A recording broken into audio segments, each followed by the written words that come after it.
व्यासपीठावर उपस्थित आदरणीय अशोकजी पलांडे सर, आदरणीय Katikar sir, मिलिंदजी Kamble sir, doctor Vijayji Tidke sir, धनवाने sir आणि या सभागृहात पहिल्या खुर्चीवर बसलेले सर्व मान्यवर, त्यामध्ये आमचे खडके काका आलेत लांबून. इथे तीर्थ शिवरायाचा जो उल्लेख झाला त्या तीर्थ शिवरायाचे गीतकार छत्रपती शिवरायांवर अप्रतिम गीत ज्यांनी लिहिली ते डॉक्टर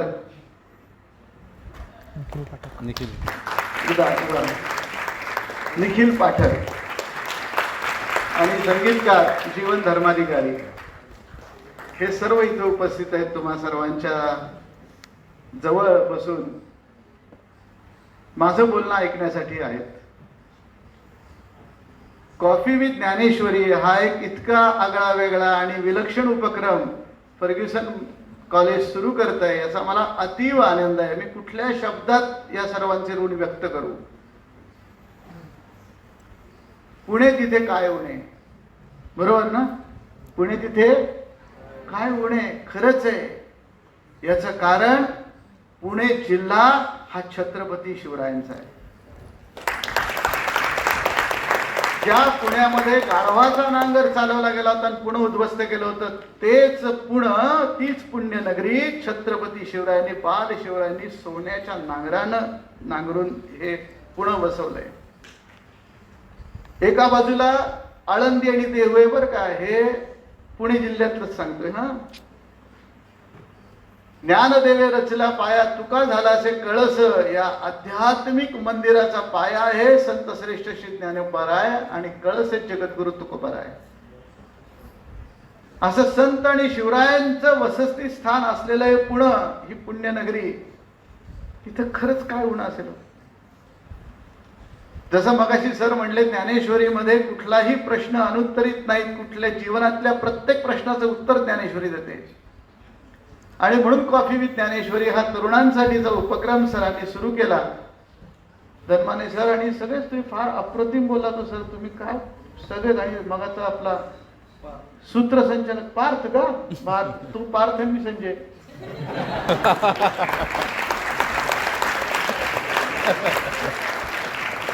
श्रीमद भगवत गीता पार्थासाठी आली आणि ती काल झाली बर का. काल गीता जयंती होती. 5127 वर्ष गीतेला पूर्ण झाली.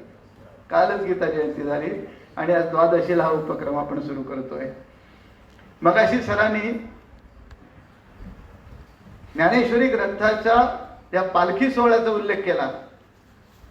मी 81 साली 81-82 ला फर्ग्युसन कॉलेजनी जो फोटोग्राफीचा कोर्स सुरू केला त्याचा पहिला लेक्चरर म्हणून काम करण्याची मला संधी मिळाली. मी 1 वर्ष इथे शिकवत होतो आणि नंतर फिल्म इंडस्ट्री जॉईन केली. पण माझं भाग्य असं आहे की 1990 साली जेव्हा ग्रंथाला, ज्ञानेश्वरी ग्रंथाला 700 वर्ष पूर्ण झाली, त्यावेळेस वीमा बाचल सरांबरोबरच मला यात्रेचं संयोजन करताना मला त्याची पूर्ण चित्रफित बनवण्याची संधी मला बाचल सरांकडून मिळाली. आणि एक प्रसंग सांगतो. मी कॅमेरा लावला होता माऊलींच्या समाधी मंदिराच्या समोर. मी शब्दचित्र उभं करायचा प्रयत्न करतोय. तुम्ही लक्ष देऊन ऐकताय, फार आनंदाची गोष्ट आहे. तुमच्यामुळेच मी बोलू शकतो. वक्ता तो वक्ताची नव्हे श्रोते नवीन, तुम्ही बोलवल्या मी बोले न, जैसे चेष्टे सूत्राधीन दारू यंत्र. ज्ञानोबाराय आपल्या श्रोत्यांना म्हणतात, तुम्ही बोलवल, तुमच्या शक्ती मी बोलणार आहे. ही व्यासपीठाची शक्ती, श्रोत्यांच्या अंतःकरणात ऐकण्याची असलेली इच्छा आणि वक्त्याच्या गुरूंची त्याच्यावर असलेली कृपा, या 3 गोष्टींच्या आधाराने हे भावलं बोलतं. बरं, मी कॅमेरा लावला होता त्या माऊलींच्या समाधी मंदिराच्या दिंडी दरवाजाच्या समोरच्या इमारतीवर. तेव्हा काही ड्रोन वगैरे नव्हते, हेलिकॉप्टर फार वरनं उडायचं, तेव्हा तो मला शॉट तसा घेता येणार नव्हता म्हणून कॅमेरा तिथे प्लेस केला. आणि माऊलींची पालखी बाहेर येणार होती. प्रचंड गर्दी होती. कोणी बोलवत नाही माऊलींच्या त्या समाधी सोहळ्याला. पालख्यांना कोणी बोलवत नाही. या रे, चलो आळंदी, चलो पंढरपूर, असे कुठेही बोर्ड नसतात. आपण होऊन येतात लोक आणि प्रचंड गर्दी होती. मुंगी शिरायलाही जागा नव्हती. आतल्या देऊळवाड्यात त्या मोठ्या दरवाजात बाहेरच्या रस्त्यांवर माणसंच माणसं माणसंच माणसं. मी कॅमेरावरनं लावलाय टॉप अँगलनी 4थ्या मजल्यावरनं बिल्डिंगच्या.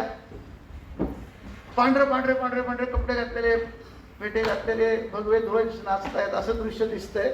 आणि मी तिथल्या संयोजकांना विचारलं की आता पालखी कशी येईल. ते म्हणले याच दरवाज्यात नाही. म्हटलं येईल कशी, आतमध्ये एवढी गर्दी आहे, बाहेर एवढी गर्दी आहे, आणि एवढी भव्य पालखी येईल कशी, असा प्रश्न पडला. मी कॅमेरा ऑन केला होता आणि असं पाहत होतो. परत व्ह्यू फाइंडरला डोळा लावला, कारण गजर झाला. पुंडलिक वरदे हरी विठ्ठल, आणि प्रचंड गजरामध्ये टाळ मृदुंगांचा आवाज सुरू झाला. पालखी आली, पालखी आली, पालखी आली असा आवाज सगळ्यांनी दिला. मी व्ह्यू फाइंडर बंद बघत होतो ती कशी येईल कशी येईल कशी येईल. आतमध्ये प्रचंड गर्दी, बाहेर प्रचंड गर्दी.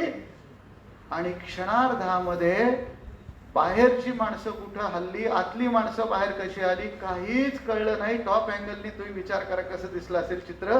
माणसं खांद्याला खांदे लावून उभे आहेत, आणि कुठली माणसं कुठं गेली हे न कळताच जणू आहेत त्या लोकांना तिथेच ठेवलेलं होतं, जणू चिकटवलेलं होतं असं वाटलं. आणि खांद्या खांद्यांवरनं ती पालखी sir sir sir sir sir sir sir sir करत बाहेर आली. जणू माणसांचा सागर, आणि त्या माणसांच्या लाटेवरच ती पालखी स्वार झाली होती. मी व्ह्यू फाइंडर बंद डोळा काढला. 35 mm ची फिल्म होती त्यावेळेस, आणि फिल्म चालू राहिली. व्ह्यू फाइंडर बंद डोळा काढला होता मी, ते उघड्या डोळ्यांचं दृश्य बघत होतो. काय सोहळा होता माऊलींचा. 700 वर्ष ग्रंथ पूर्ण करत होता. हे वैभव का आपल्या ज्ञानेश्वरीचं. काय आहे ज्ञानेश्वरी.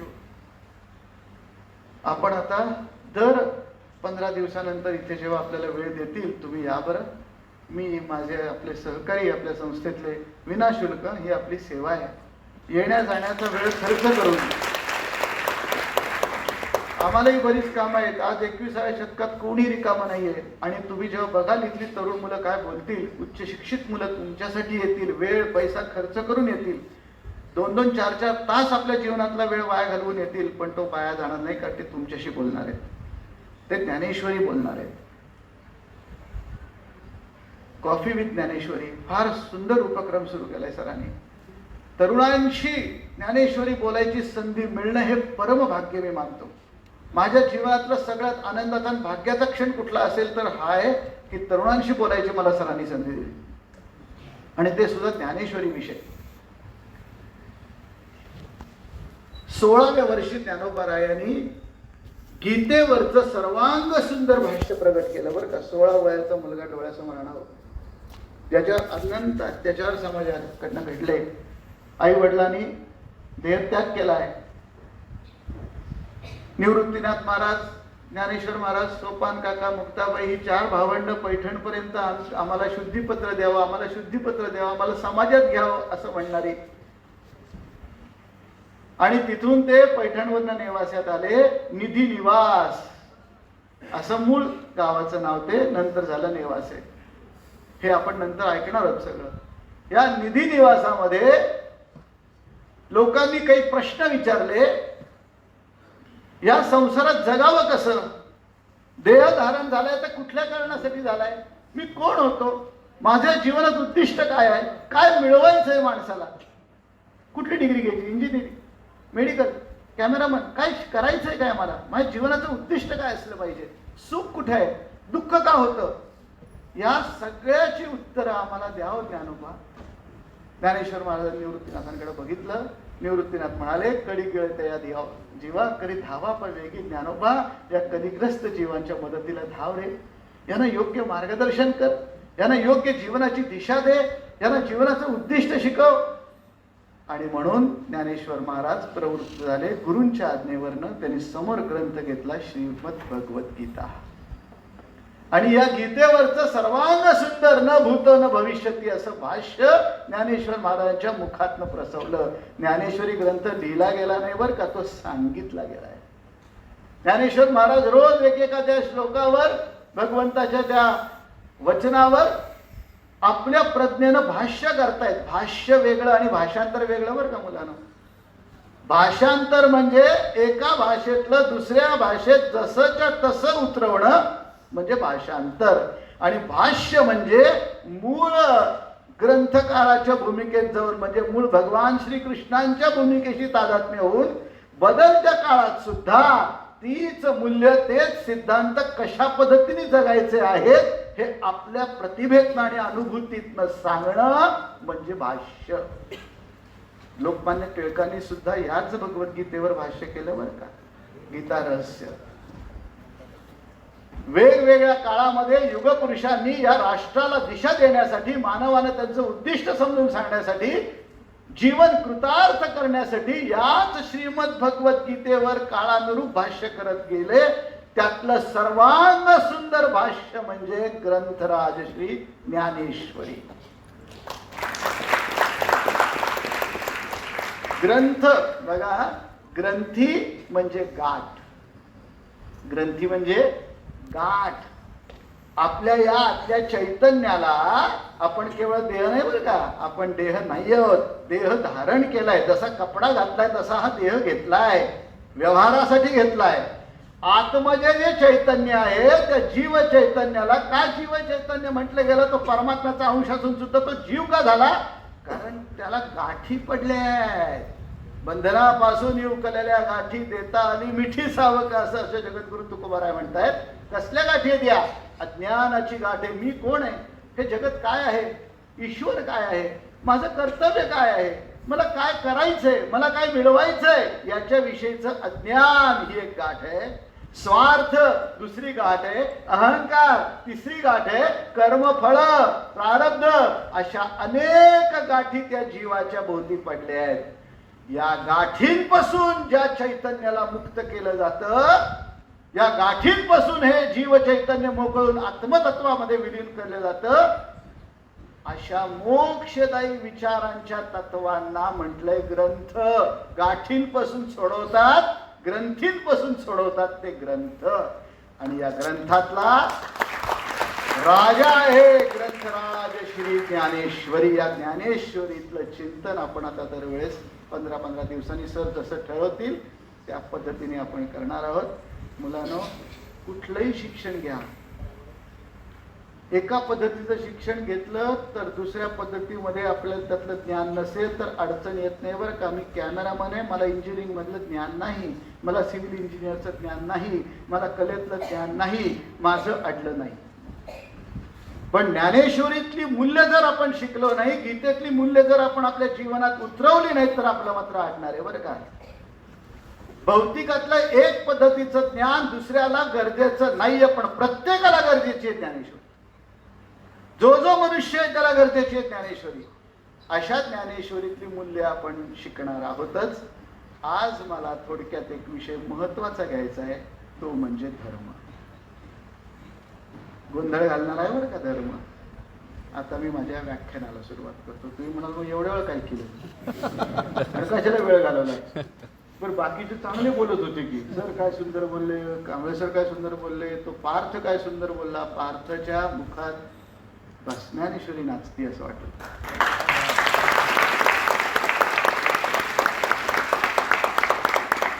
जो अभंग गायला, ज्यांनी बासरी वाजवली, त्याला खूप खूप व्यासपीठाचे आशीर्वाद, फार गोड गायले. हा सगळा सुरेल कार्यक्रम चाललेला असताना सुद्धा माझ्यासारख्या बसाड्या आवाजातलं तुम्हाला भाषण ऐकावं लागतंय. हे प्रारब्ध आहे बरं का. काय संसारामध्ये जे हवं असतं ते मिळत नाही, हा सिद्धांत आहे. हवंय काय? पार्थचं व्याख्यान हवंय काय? धनमाने सरांचं व्याख्यान हवंय काय? कांबळे सरांचं व्याख्यान हवंय काय? ऋण भ्रमरा, ते गेलं बाजूला आणि हा बाबा आला. जे हवं ते मिळत नाही, जे मिळाले ते टिकत नाही. हे सगळं संसाराचं स्वरूप ज्ञानेश्वरी आपल्याला उलगडून दाखवते, सुख कुठे शिकवते. आज मला घ्यायचा आहे धर्म विषय. याचं कारण सांगतो. ज्या श्रीमद भगवद्गीतेवरचं सर्वांग सुंदर भाष्य आहे ज्ञानेश्वरी, तो धर्मग्रंथ आहे आपला. धर्मक्षेत्रे कुरुक्षेत्रे कुठे सांगितली गेली गीता? धर्मक्षेत्रावर सांगितली गेली. भगवंताचा अवतार काढायचं प्रयोजन काय आहे? यदा यदा धर्मस्य ग्लानिर्भवति भारत अभ्युत्थानमधर्मस्य यदात्मानं जाम्यहं परित्राणाय साधूनां विनाशाय च दुष्कृतं धर्म संस्थापनार्थाय संभवामि युगे युगे. साधू सज्जनांचं रक्षण, दुर्जनांचा नाश आणि धर्माच्या संस्थापनेसाठी मी वारंवार येतो पार्था, असं भगवान श्रीकृष्ण अर्जुनाला म्हणतायत. आणि ज्ञानेश्वरी पूर्ण सांगून झाली, भगवद्गीतेवरचं भाष्य पूर्ण केल्यानंतर माऊली काय म्हणतात माहितीये, नम्रपणे हा जो वागयज्ञ माऊलींनी केला आणि वैश्विक पसायदानी दिव्य प्रार्थना ईश्वराजवळ आपल्या सर्वांच्या कल्याणासाठी केली, ती करायच्या आधीची ओवी, आता विश्वात्मके देवे येणे वागयज्ञ तोषावे, याच्या अलीकडे ओवी आहे, किंबहुना तुमचे केले हे धर्म कीर्तन सिद्धी नेले, तेथ माझे जी उरले पाईक. पण माऊली सुद्धा त्यांच्या वागयज्ञाला धर्म कीर्तन म्हणतात. म्हणून धर्म धर्म धर्म शब्द मगाशी पार्थनी ओवी सांगितली, वडील जे जे करती तया ते नाम धर्म ठेवती. धर्म शब्द वारंवार येणार आहे. आणि धर्मावरनं आपण काय बघतो, मारामाऱ्या, जाळपोळ, हिंसाचार, हेवे दावे, माणसं माणसांपासून विभागली जात आहेत, जातीयता प्रचंड बोकाळली आहे, धर्मांधता बोकाळली आहे. अहो आम्हाला धर्माची गरज काय, असा धर्म नको असं सगळे म्हणतील कदाचित. तुमच्यासारखे विद्वान नाही म्हणणार, पण म्हणतायत. म्हणून धर्माचा अर्थ आज मला सांगावा असं वाटतोय, ज्याला धर्मकीर्तन माऊलींनी म्हटलं. मानवी जीवनामध्ये धर्माची नितांत आवश्यकता, हा विषय मी थोडक्यात घेण्याचा प्रयत्न करणारे वेगाने. त्यांचा आवाज ऐकू येत नाही, फीडबॅक थोडासा त्यांचा फीडबॅक वरती स्टेजवर मॉनिटर नाही ना, हां मग थोडासा पटपट चला. आपण भारतात जन्माला आलोय. भारत शब्दाची व्याख्या माहिती आहे का? माहिती असेल तर हो म्हणा. नाही, बर मी सांगतो. भा हे एक अक्षर आहे, रत ही दोन अक्षर आहेत. रत म्हणजे रमलेला असणे, बुडलेला असणे. लोणच्याच्या बरणीमध्ये लिंबाची किंवा कैरीची फोड बुडलेली असते ना, तसं रत म्हणजे बुडायचंय. कशात बुडायचंय? भामध्ये. आपल्या भारत भूमीचं नाव किती विलक्षण आहे बघा. भा या एका अक्षराला संस्कृत मध्ये 3 अर्थ आहेत. भा याचा अर्थ आहे भक्ती, जो मनाचा विषय. भा याचा अर्थ आहे ज्ञान, जो बुद्धीचा विषय. आणि भा याचा अर्थ तिसरा आहे तेज, जो कर्माचा विषय आहे. आता बघा बरं, आपली भारतीय संकल्पना कुठे जाते. आपण भारतीय आहोत ना, काय अभिमानाने म्हटलं पाहिजे आणि तसं असलं पाहिजे. कसं असलं पाहिजे? आपण मनाने संवेदनशील, भक्तीनं थंबलेलं मन असलं पाहिजे हो. योग्य आणि अयोग्य असा विवेक विचार ज्याच्या बुद्धीत जागा आहे, त्यामुळे योग्य विचार त्याला योग्य भावना, आणि योग्य विचार आणि योग्य भावनेनं जो तेजस्वी कामामध्ये रमलेला आहे, अशा दिव्य मानवांच्या संघाला म्हणतात भारतीय. आणि अशी दिव्य माणसं जिथे जन्म घेतात ते आपल्या मातृभूमीचं नाव आहे भारत. आपण जन्माला आलो मनुष्य योनीत. नरदेह दुर्लभ जाणं, शतवर्षांची गणना. फार अवघड आहे बरं का मनुष्य योनी मिळणं. दुर्लभम त्रयमे वेत देवानुग्रहे तुकम मनुष्यत्व मुमुक्षुत्व महापुरुष संश्रय आहोत. दगड धोंडे पशु पक्षी, माणूस होणं अवघड आहे बरं का. माणसाचा जन्म मिळणं, माणसाचा जन्म आपल्याला मिळाला या चैतन्याने. माणसाचा हा देह घेतला, काय भाग्य आहे. त्यात भारतात, त्यात पुण्यात, महाराष्ट्रात. क्या बात आहे. पण आहोत का आपण सगळे माणूस? दिसताना असतो बरं का. शास्त्र काय सांगतं बघा, जो आहार निद्रा भय मैथुनमच्या या 4च वृत्तीत जगतो, खाणं पिणं मौज मजा घर याच्या पलीकडे काही याचा विचार नाही, तो दिसताना माणूस, वागताना पशु. जो दुसऱ्याच्या नाशात आनंद मानतो, दुसऱ्याची चेष्टा टिंगलटवाली करण्यात आनंद मानतो, जो दुसऱ्याची दुःख उघडी करून दाखवतो आणि त्यात मजा आनंद मानतो, अशा असुरी आनंद भोगणाऱ्याला म्हणतात असुर मानव. एक पशु मानव, दुसरा असुर मानव, तिसरा मनुष्य मानव. वाईट आहे फार करत नाही, चांगलं करायला जात नाही. मी माझं घर, माझी बायको, माझी मुलं, माझे घर, माझे बँक, माझे बंगला, माझी शेतीत मरते. काही उपयोग नाही या जीवनाचा. अहो स्वतःच्या घरासाठी कोण करत नाही, प्रत्येक जण करतात. आपल्या घरात आपला फोटो आपण गेल्यावर किती पिढ्या राहील माहितीये का? 1-2 पिढ्या माझ्या पणजोबांचे फोटो घरात सापडणार नाहीत. माझे वडील तिथे दिसतात कारण ते हयात नाहीत म्हणून आजोबांचा फोटो नाहीये. ज्ञानोबा, तुकोबा राय, छत्रपती शिवराय आणि विवेकानंदचे फोटो माझ्या पणजोबांनी आणलेले अजून तसेच आहेत बरं का. त्याला हात लावायची कोणाची हिंमत झाली नाही. पण गोडबोले घराण्यासाठी किती खस्ता खाल्ल्या, रक्ताचं पाणी केलं, अमुक केलं, धमुक केलं, रात्र दिवस कष्ट कष्ट कष्ट कष्ट मेलो. अशांचा फोटो आपल्या पिढ्या जपणार नाहीयेत, लक्षात घ्या. माझ्या पणजोबांनी आणलेले फोटो अजून ज्ञानोबारायांचे, तुकोबारायांचे, शिवरायांचा आणि विवेकानंद तसाच आहे. पणजोबांचा फोटो, आजोबांचा फोटो, आमच्याकडे गोडबोले घराण्याची संदूक आहे, मोठी पेटी आहे. त्यात सगळे घराण्यातले महापुरुष आमचे आडवे पडलेत एकमेकावर. त्याला ढेकणं लागतात बरं का, त्याला पैसा मारत बसावं लागतं. आम्ही 3 घरं बदलली माझ्या आयुष्यात. आत्ता गंमत सांगतो, आत्ताचं जे घर आहे ते इतकं छोटं आहे की त्याच्या त्या गोडबोले घराण्याच्या पेट्या घेऊन जायची सुद्धा जागा नाहीये. पण कुठल्याही घरामध्ये पहिलं शिवराय, विवेकानंद, ज्ञानोबा आणि तुकोबा यांचा फोटो ठेवल्याशिवाय आपण घरात प्रवेश करत नाही. का बरं असं होतं? स्वतःच्या घरासाठी खस्ता खाल्लेल्या कुटुंबासाठी वणवण केलेला का बरं संपतो? का तो लक्षात राहत नाही? का त्याचा फोटो सुद्धा आपण ठेवत नाही? आणि या संतांचे फोटो 700 वर्ष, 1000 वर्ष आपल्या अंतःकरणावर का राज्य करतात? त्याचं कारण असं आहे, मी जेव्हा फोटोग्राफी शिकवायचो किंवा फोटोग्राफी अनेक वर्ष सिनेमॅटोग्राफी केली, मी आणि इथं खडके काका आहेत, आमच्यात एक 30 फुटाचा 22 फुटाचा अंतर असेल समजा. त्याची जी लेन्स आहे त्या लेन्सवर ते आकडे लिहिलेले असतात फुटेजचे. जर 70 फुटावरती लेन्स सेट केली असेल तर स्प्लिट इमेज दिसते, 2 इमेजेस दिसतात. आणि जसं जसं आपण ते अंतर ऍडजस्ट करत जातो, फोकल लेंथ ऍडजस्ट करत जातो, एक एक एक एक एक एक एक एक तो आकडा कमी कमी करत जातो. आणि बरोबर 22 फुटावर जर ते असतील तर 22 फुटावरती लेन्स ऍडजस्ट केली तर त्या 2 इमेजेस एकमेकावर येतात आणि तंतोतंत जुळतात. आणि तेव्हाच तो फोटो शार्प येतो.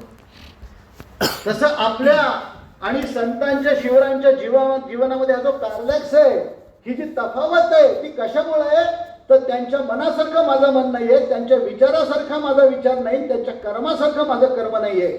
जसं जसं मी ते साधनेनं, आत्मपरीक्षणातनं या महापुरुषांशी माझी भावना, या महापुरुषांबरोबर माझा विचार आणि या महापुरुषांबरोबर माझी कर्म मी जर का जुळवत गेलो ना, तर बरोबर आमची प्रतिमा आणि त्यांची प्रतिमा एकमेकावर येणार आहे. याला म्हणतात साक्षात्कार. आणि हे एकत्र करणं याला म्हणतात साधना. ही साधना आपल्याला धर्म शिकवतो. मी धर्मावर येतोय बरं का आता. मानवी जीवनाला धर्माची नितांत आवश्यकता आहे.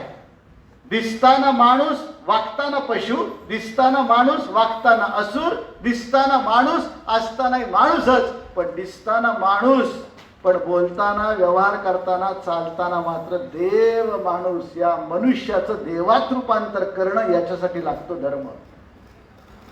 आता धर्म म्हटलं की मारामारी आहे बरं का. कोण म्हणतो मी हिंदू आहे, कोण म्हणतो मी मुसलमान आहे, कोण म्हणतो मी ख्रिश्चन आहे, कोण म्हणतो बौद्ध आहे, कोण म्हणतो मी जैन आहे.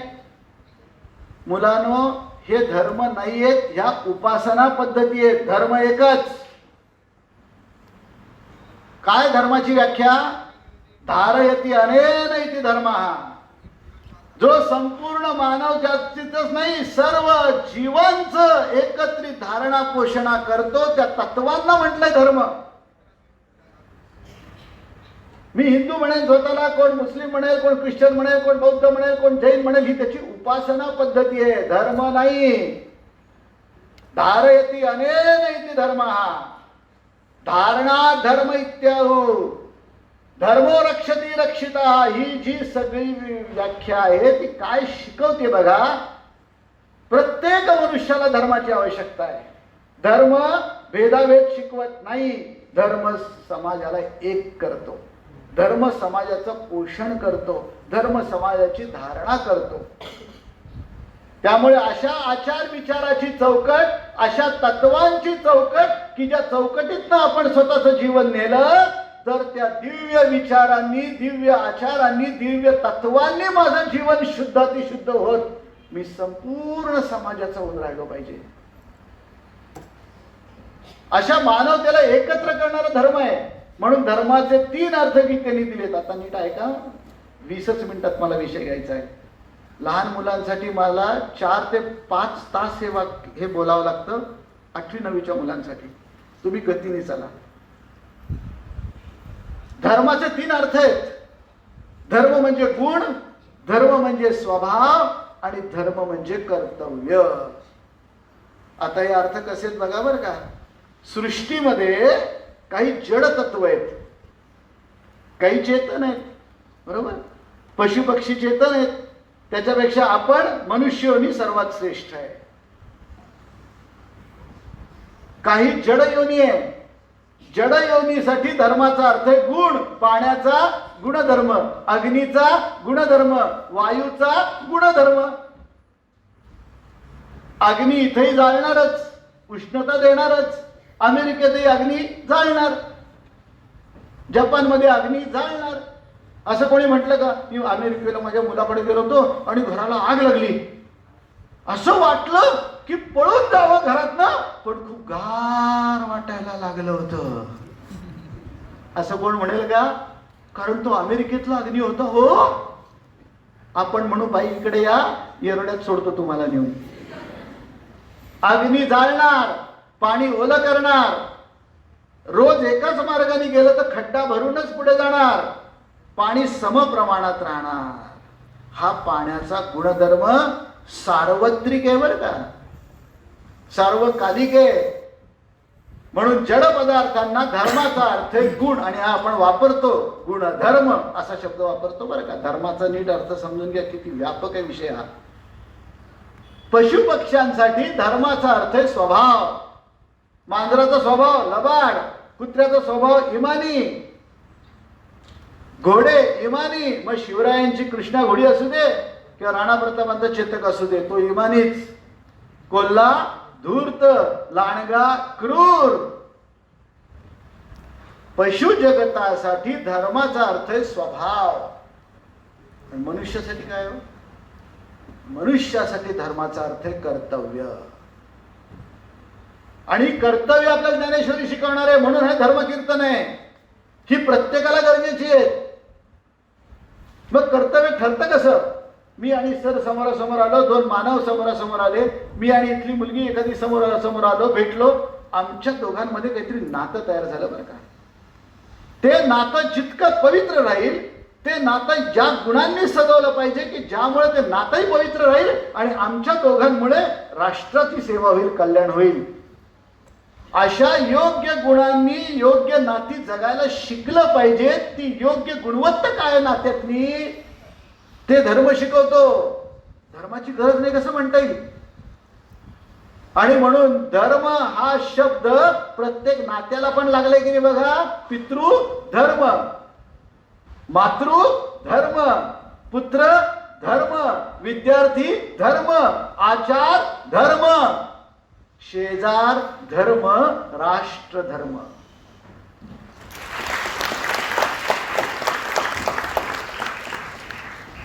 निधर्मी कसं असू शकतं? धर्म म्हणजे नियम, ते नियम पाळले पाहिजेत.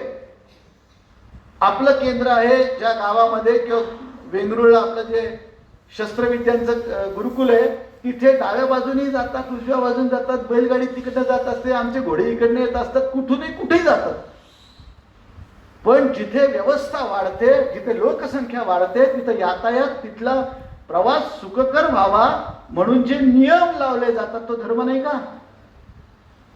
तो तोडून चालेल का? झेब्रा क्रॉसिंग हा प्रकार तिकडे नाही. डाव्या बाजून या, उजव्या बाजून या, तिकडे नाही. तिकडे नो पार्किंग, नो एंट्री विषयच नाही त्या गावात. म्हणून त्या ठिकाणी जीवन, आपलं जीवन सुरक्षित राहावं, दुसऱ्याचे जीवन आपल्यामुळे सुरक्षित राहावं, माझं जीवन प्रफुल्लित होत असताना मी इतरांचे जीवन आनंदमय करता यावं, यासाठी जी ऋषी मुनींनी तत्वप्रणाली आपल्याला शिकवली, त्याचं नाव आहे धर्म. मग कोण असा नमस्कार करेल, कोण असा करेल, कोण असा करेल. नमस्कार आपण का करतो? ज्याला नमस्कार करतो त्याला आपण पूज्य मानतो, त्याची पूज्यता, त्यातली दिव्यता माझ्यात यावी यासाठी आपण नमस्कार करत असतो. मग जसं इथे 4 प्रकारची मुलं असतील समजा, साऊथ इंडियन मुलगा असेल तो इडली सांबार आणेल, महाराष्ट्रीयन मुलगा भाजी भाकरी आणेल, पंजाबी मुलगा पराठा आणेल आणि गुजराती मुलगा खाकरा वगैरे आणेल. अन्न जसं चवीनुसार वेगळं असलं तरी रक्तच तयार करतं आणि त्याच्यानंतर मला जे काय कर्म करायचे ते धर्म शिकवतोय. त्यामुळे उपासना जशी आवड किंवा आपली खाद्यपदार्थांची वेगवेगळी गोष्ट असते, तशा उपासना वेगवेगळ्या असूही शकतात पण त्या व्यक्तिगत असतात. मी बाहेर पडल्यानंतर मी राष्ट्राचा पहिला नागरिक आहे, मी भारतीय आहे. मग मी कोणाचा तरी मुलगा आहे, कोणाचा तरी बाप आहे, कोणाचा तरी बहीण आहे, भाऊ आहे, जे असेल ते असेल, पण पहिला कोण आहे? मी नागरिक आहे, तो राष्ट्राचा नागरिक आहे. ही माझी भूमिका सदैव मला जगता आली पाहिजे, योग्य पद्धतीने व्यवहार करता आला पाहिजे. जो व्यवहार चोख असेल, निर्दोष असेल आणि आपलं जीवन पवित्र पाहिजे ना हो. शिक्षक पवित्र पाहिजे, खेळाडू पवित्र पाहिजे, कॅमेरामन पवित्र पाहिजे, कलाकार पवित्र पाहिजे. हे जीवनाला पावित्र्य आणि कृतार्थता कोण देईल तर तो देईल धर्म. आणि अशा धर्माचं कीर्तन म्हणजे ज्ञानेश्वरी आहे. हा धर्म जगायचा कसा हे शिकवले, ही तत्व जगायची कशी ज्ञानेश्वरी शिकवते. त्यामुळे प्रत्येक माणसाला गरजेचा आहे बरं का धर्म. आणि क्षणभर सुद्धा तो विसरता येणार नाही. जेवढा श्वास गरजेचा आहे तेवढा धर्म गरजेचा आहे, तेवढी ज्ञानेश्वरी गरजेची आहे. कॉफी विथ ज्ञानेश्वरी मध्ये कॉफी बघायची आणि ज्ञानेश्वरी ऐकायची आहे बरं का. इथं मिळणार आहे का? बिलकुल नाही. आणि हातात कॉफीचा कप नाही, तो सगळ्यांसाठी एकच काढून ठेवलाय. बर, ज्ञानेश्वरीची गंमत अशी आहे की ज्ञानेश्वर महाराज म्हणतात, इंद्रिय लागे कळंब एकमेका. माझं व्याख्यान भगवान श्रीकृष्णांच्या उपदेशाचा आणि त्यांच्या कृपेचा आणि गुरुकृपेचा असल्यामुळे खरा तर हा कानाचा विषय आहे, पण जीभ म्हणेल हा माझा विषय आहे, डोळा म्हणेल हा माझा विषय आहे, स्पर्श म्हणेल हा माझा विषय. कारण भौतिक जगतामध्ये भौतिक आनंद म्हणजे सुख बाहेरनं आत येतं, सुख बाहेरनं आत येतं आणि आनंद आतून बाहेर येतो बरं का. कारण आनंद हा भगवंताचा गुण आहे. सच्चिदानंद रूपाय विश्वोत्पत्त्यादी येतवे तापत्रय विनाशाय श्रीकृष्णाय वयं नमः.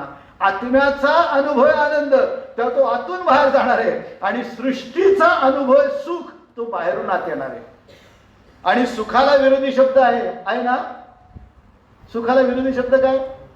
दुःख. आनंदाला विरोधी शब्द आहे का? नाहीये बरं का. भाषाशास्त्रात आनंदाला विरोधी शब्द नाही, कारण आनंद ही अवस्था आहे. सुख मिळतं, सुख जातं, दुःख मिळतं, दुःख जातं. आनंद हे टिकतो. म्हणून आपल्याला आपल्या स्वस्वरूपाकडे नेणारी ज्ञानेश्वरी गरजेची आहे. मी परत धर्मावर येतो. कोण असा नमस्कार करेल, कोण असा करेल, कोण असा करेल, ती त्याची व्यक्तिगत उपासना झाली. काय खाल्लंस डब्यात तुझा विषय. आता खाल्लंस ना, आता ऊर्जा आली ना, आता या ऊर्जेने राष्ट्रहितासाठी समाजासाठी काय काम करायचं ते ज्ञानेश्वरी शिकवणार आहे. म्हणून धर्म हा सर्वांना गरजेचा आहे, तो एक आहे. पसायदानामध्ये ज्ञानोबाराय म्हणतात त्या वैश्विक प्रार्थनेमध्ये, विश्व स्वधर्म सूर्य पाहो. जसं या सूर्याच्या प्रकाशामध्ये आपल्याला बाह्य जगत संपूर्ण दिसतं, त्यामुळे आपल्याला व्यवहार योग्य करता येतो, तसा धर्माचा उदय, धर्मरूपी सूर्याचा उदय झाला तर माझं जीवन कृतार्थ होईल, कल्याणकारी होईल. या धर्माच्या प्रकाशात मला माझं जीवन बघायचंय बरं का. आणि तो एक असतो बरं का सगळ्यांचा धर्म. म्हणजे काय, आत्ता फर्ग्युसन कॉलेजमध्ये जे जे शिकवतायत नाही, ज्या ज्या कॉलेजमध्ये जे जे शिकवतायत त्यांचा धर्म काय हो? आचार्य, शिक्षक. शिक्षकाचं कर्तव्य काय? आता मी येणाऱ्या कर्तव्याकडे थांबणार आहे.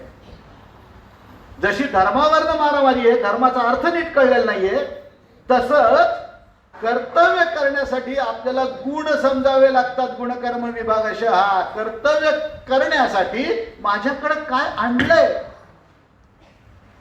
पूर्वजन्मात मी काहीतरी घेऊन आलोय. माझ्याकडे काही उपजत गुण आहेत, ते 4च आहेत. त्या उपजत गुणवत्तेला म्हणतात ब्राह्मण, क्षत्रिय, वैश्य, शूद्र. या जाती नाहीत, हे गुण आहेत. आणि स्वधर्म करण्यासाठी, कर्तव्य करण्यासाठी या गुणांची प्रत्येकाला आवश्यकता आहे. आपल्याकडचं गुण आपल्याला ओळखता आला पाहिजे. बाळाचे पाय पाळण्यात दिसतात म्हणजे काय दिसतात? अरे शिक्षक होणार आहे का? हा प्राचार्य होणार आहे का? हा सेनापती होणार आहे का? हा राजा होणार आहे का?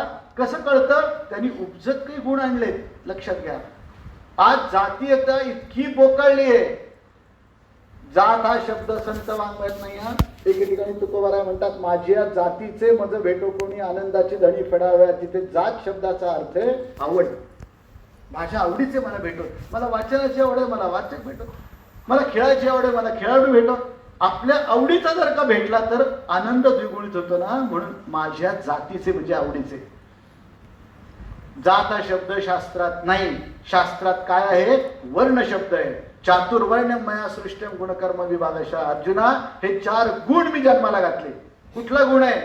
ब्राह्मण हा गुण आहे. अध्ययन करणं, अध्यापन करणं, ज्ञानाची उपासना करणं, ज्ञानदान करणं, ज्ञानाच्या व्यवहारात राहणं, ही ज्ञानाची ज्याला आवड आहे तो आहे ब्राह्मण. आपल्या शरीराचं बल, आपल्या संपत्तीचं बल, आपल्या बुद्धीचं बल यांनी नेतृत्व करावं, न्यायदान करावं, शिस्त लावावी, वळण द्यावं, नेतृत्व करावं, असं ज्याला वाटतं तो एक क्षत्रिय.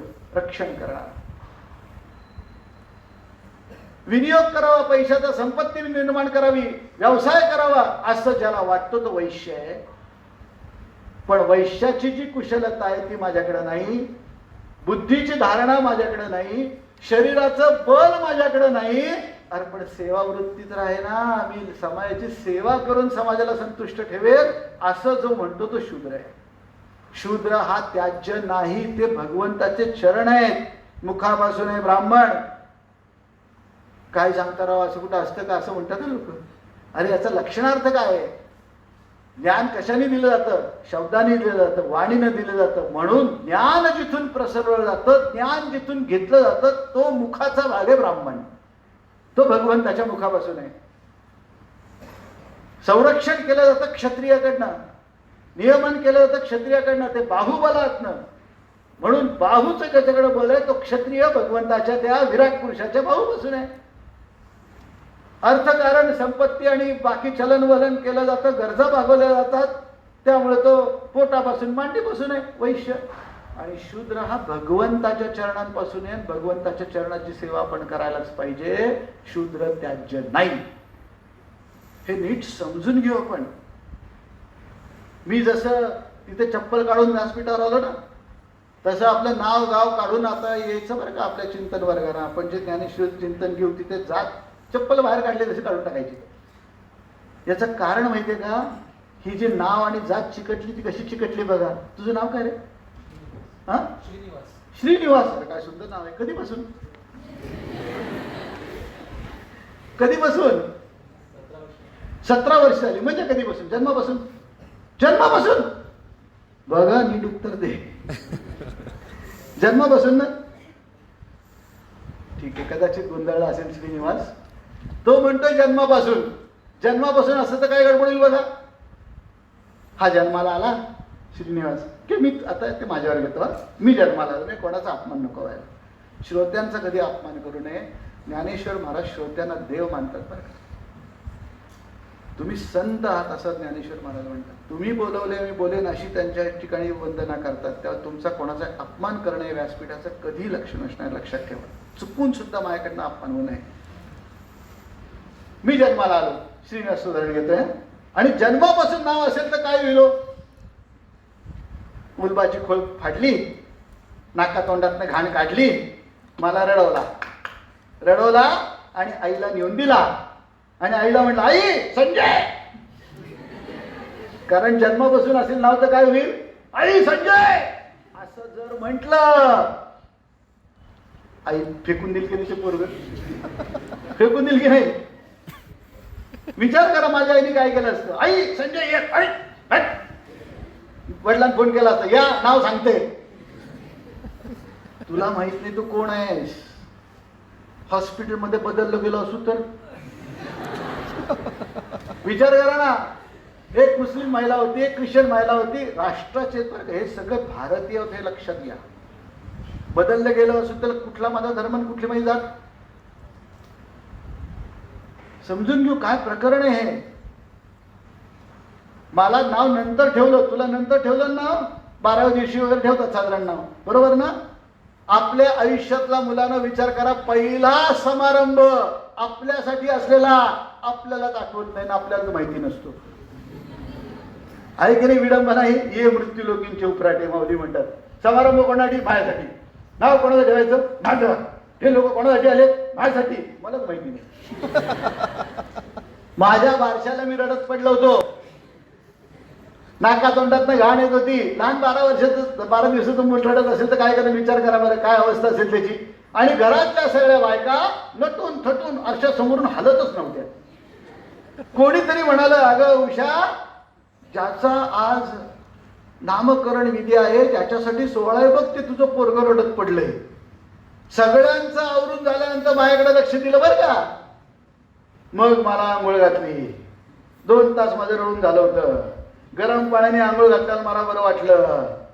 छान आंघोळ घातली, पाळण्यात ठेवता ठेवता मी झोपलो. आपले असंच झालेलं असेल की नाही, आठवत नसेल पण असंच झालेलं असणार आहे. आणि छान मी झोपलेलो असताना अचानक 2 हात माझ्या कमरेखाली घुसले आणि मला असा वर उचलला गाचकन. इंडस्ट्रीमध्ये फोर्कलिफ्ट मशीन असते बघा, सामान उचलून ठेवतात असं, तसं त्या 2 हाताने उचललं. मी किलकिले डोळे करून बघितलं, कोण आहे ही बाई.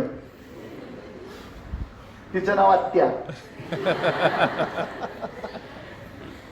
मी 12 दिवसाचा एवढा वर उचलला बघा. छोट्या मुलाला इथून इथं उतरता येत नाही बरं.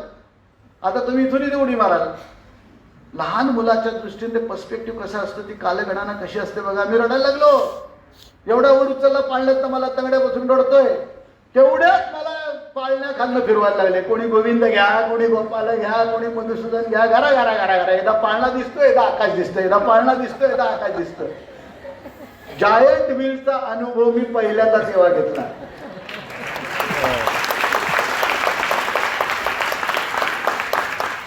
गरगर गरगर गरगर गरगर फिरून परत मुंगी आली. पाळण्यात ठेवला, झोपलो. तेवढ्यात एका बाईचा चेहरा आला, पाळण्यात डोकावला. त्यांनी टोपडं बाजूला गेलं, मला उठवलं. उठ. काय बोलता येत नव्हतं. काय तिने असं टोपडं बाजूला केलं, कान उघडा केला आणि जोरात फुंकली. नाव सांगितलं आणि फुंकली. संजय.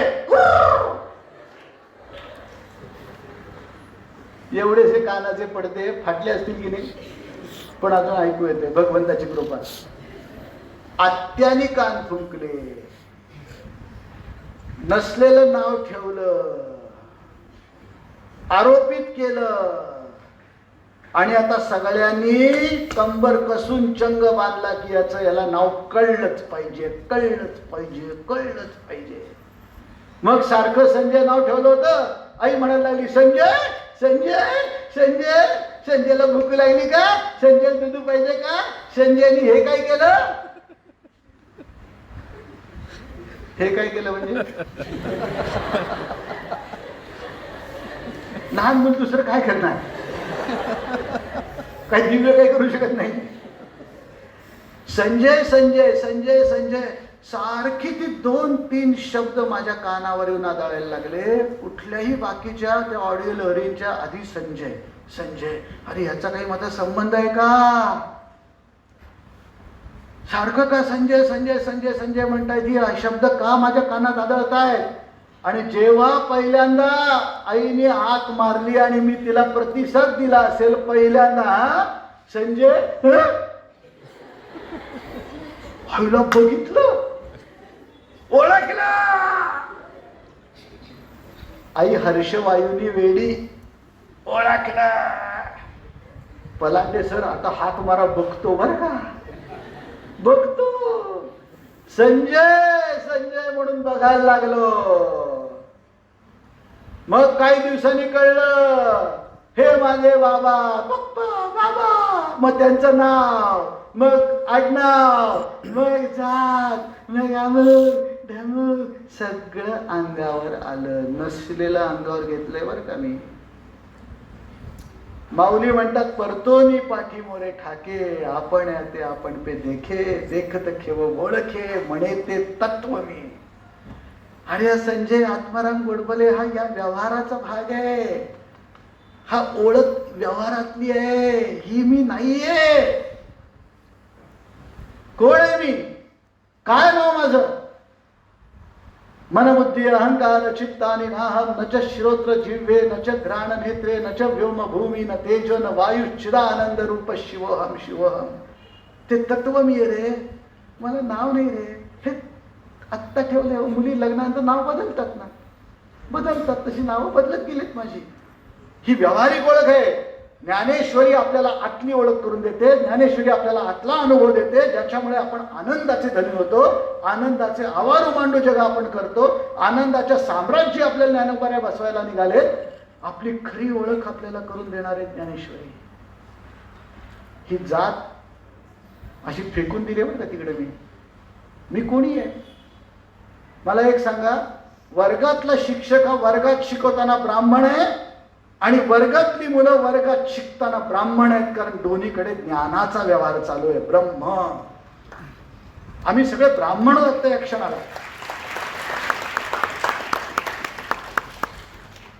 हिंदू, मुस्लिम, शीख, ईसाई तर मी बाजूलाच काढले. तुमच्या लक्षात आलं असेल, एका राष्ट्रापुढे, एका या राष्ट्रीयत्वापुढे, माझ्या आत्मतत्वापुढे हे काही नाहीये बरं का. तशा जाती लांबचे ते फेकून दिले तिकडे. संतांनी कधी जातीयता शिकवलेली नाहीये. धर्मशास्त्र कधी जातीयता शिकवत नाही, वर्ण शिकवतं. आणि वर्णात गुण आहेत, लक्षात घ्या. वर्गातला शिक्षक हा वर्गात असताना शिकवतोय त्यावेळेस तो ब्राह्मण गुणाने युक्त पाहिजे. त्याचे गुण काही नंतर घेऊ. ब्राह्मण कोणाला म्हणतात? वर्गातल्या शिक्षकांनी ब्राह्मणत्व घ्यायचंय, वस्त्र घातल्यासारखं ते घालायचंय. म्हणजे काय करायचंय?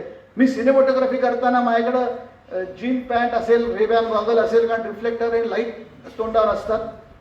आता मला त्याची गरज नाही, मला गॉगलची गरज नाही. मी आता धोतर नेसतोय, पण पोहायला गेलो तर धोतरात पाय अडकून मीच मरायचो, बुडायचो. त्यावेळेस मला स्विमिंग ड्रेस पाहिजे. जसं स्विमिंगच्या वेळेस स्विमिंग कॉस्ट्युम पाहिजे, खेळाच्या वेळेस खेळाचा ड्रेस पाहिजे, धोतराच्या वेळेस धोतर पाहिजे. हे जशी बाहेरची वस्त्र मला कार्यानुसार बदलायचेत ना, तशी गुणवत्ता ब्राह्मण, क्षत्रिय, वैश्य, शूद्र हे सगळे गुण मला कर्मानुसार उत्तम कर्मासाठी आतून धारण करायचे. हे नीट लक्षात घ्या मुलांनो. ही बाहेर काय जातीयता पसरली, काय धर्मांत लोक बाहेर वावरतायत, त्याचा तुम्हाला अनुभव येईल. हे राजकारण तुमच्या लक्षात येईल. याच्या पलीकडे आपण जगायचंय. आपण एका राष्ट्राचे आहोत. आपण या मातृभूमीसाठी जगतो. मी माझ्या समाजासाठी जगणार आहे. माझ्यासाठी मी एकटा नाहीये आणि मला कोणीच परका नाहीये. सगळे माझे, मी सगळ्यांचा आहे. हे तात्पुरती व्यावहारिक ओळख बाजूला ठेवायला शिकलो पाहिजे आपण. त्यामुळे वर्गात शिकवताना तो ब्राह्मण, तोच शिक्षक जर का तडके सरांच्या कार्यालयात गेला, प्राचार्यांसमोर गेला, तर तो शूद्र होतो बरं का लगेच. कारण सर क्षत्रिय आहेत त्यावेळेस. ते नियमन करतायत, ते नियोजन करतायत. नियोजन करणारे प्राचार्य त्यावेळेस क्षत्रिय आहेत. वर्गात शिकवणारे शिक्षक जेव्हा वर्गात होतो त्या ब्राह्मण आहे, त्यांच्या समोर आला की शूद्र आहे. शूद्र काय करतो? नोकरी करतो आणि दिलेली आज्ञा पालन करतो. वेगळा कोणी नाहीये, मीच शूद्र आहे. मीच ज्ञानेश्वरी सांगताना, व्याख्यान करताना ब्राह्मण आहे, मीच झाडलोट करताना शूद्र आहे. हे नीट समजून घेऊ तर ही जी काय धर्मांधता आहे आणि हे जी काय फटाफूट आहे, ही नष्ट होईल बरं का. आणि एक संध एक रस आपण राष्ट्रासाठी उभे राहू. हे नीट समजून घेऊ मुलांनो काय आहे हे. गाडगे बाबा जेव्हा सकाळी गाव झाडतायत तेव्हा ते शूद्र आहेत. आज स्वच्छता अभियानाला पूजनीय गाडगे बाबांचं नाव दिलंय बरं का. हातात खराटा आणि एक खापराचा तुकडा आणि गाव झाडतायत. जेव्हा गाव झाडतायत तेव्हा ते शूद्र आहेत. आणि गोपाला गोपाला देवकी नंदन गोपाला म्हणत मनावरची आणि बुद्धीवरची धूळ झाडतायत तेव्हा ते ब्राह्मण आहेत. त्यामुळे एकच शिक्षक वर्गात ब्राह्मण, सरांच्या खोलीत गेला प्राचार्यांच्या तर तो शूद्र. पगार घेताना वैश्य आणि आपल्या मुलीला कोण ढकिंगण बाहेरच्या रस्त्यावरचा कोणी जर का काही छेडछाड करत असेल तर तेव्हा हात वर करून पाया सरसवून त्याला संरक्षणासाठी उभा राहतो, तेव्हा तोच क्षत्रिय असतो. त्यामुळे एकच व्यक्ती, कधी ब्राह्मण, कधी वैश्य, कधी क्षत्रिय तर कधी शूद्र, या चारही वर्णात जाते बरं का. आणि याला म्हटलंय धर्मपालन.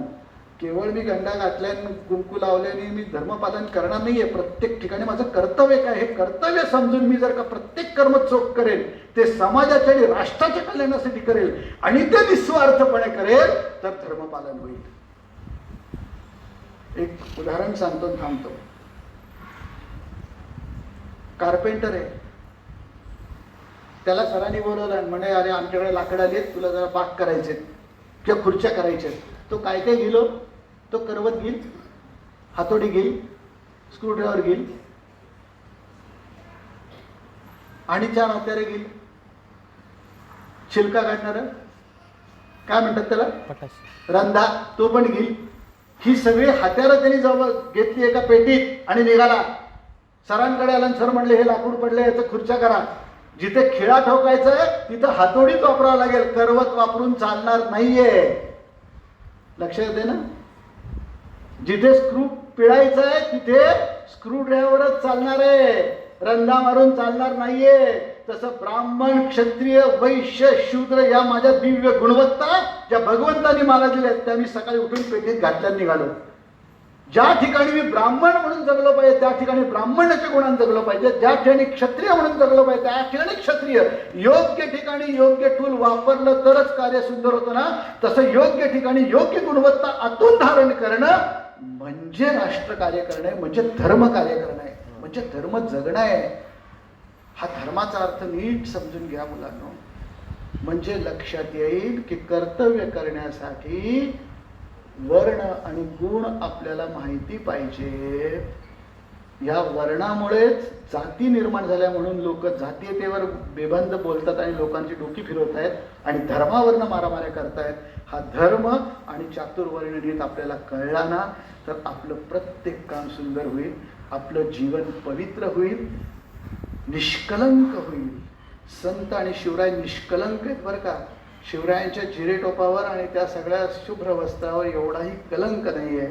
आपल्या जीवनात जर कलंक नसायला हवा असेल, जीवन पवित्र आणि शुद्ध असायला हवं असेल तर ज्ञानेश्वरी, गीता, शिवचरित्रासारखे दिव्य संस्कार विचार देणारं धन आपल्याला योग्य वयात मिळालं पाहिजे.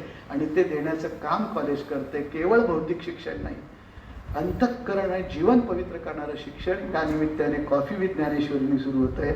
मला इथं बोलायची संधी दिली. माझ्या बसाड्या आवाजात तुम्ही इतक्या दत्तचित्ताने ऐकलं. कोण म्हणतं तरुणांना ज्ञानेश्वरी किंवा धर्म ऐकायला आवडत नाही हो. तुमच्याकडे बघितल्यानंतर लक्षात येईल की इतक्या शांत चित्ताने बसलेली मुलं मला बोलायला प्रवृत्त करत होती. माझ्याकडनं जे काय बोललं गेलं, माझी वेळ संपली आहे, मी इथं थांबतोय. तुम्ही याचा विचार जरूर करा. ज्ञानेश्वरी ऐकायला या. ज्ञानेश्वरीच्या निमित्तानं संत वाङ्मय आणि शिवचरित्र आपण एकत्र देणार बरं का. शिवचरित्र काढून ज्ञानेश्वरी नाहीये. भागवत काय, भागवतात ज्ञानेश्वरी बरोबर ना शिवचरित्र असलं पाहिजे. अशा या सगळ्या दिव्य महापुरुषांच्या चरित्रात आपण जीवन मूल्य शिकणार आहोत. सरांनी जो हा उपक्रम सुंदर सुरू केला तर तुम्हाला कशी काय कल्पना सुचली, कुठल्या गिरणीचं पीठ आपण खाता असं ना, काहीतरी हिंदी डायलॉग मला ते फार माहीत नसतं. तो कलाकार तिकडे बसलाय आमचा. हे सगळं होईल. कॉफीसाठी आलोय पण ज्ञानेश्वरी विथ ज्ञानेश्वरी असाच कार्यक्रम बहुतेक चालू होईल असं मला वाटतंय. तुमच्या सगळ्या दिव्य दत्तचित्त श्रोतृत्वाला मी पुन्हा एकदा प्रणाम करतो. झालेली सेवा तुम्हाला सर्वांच्या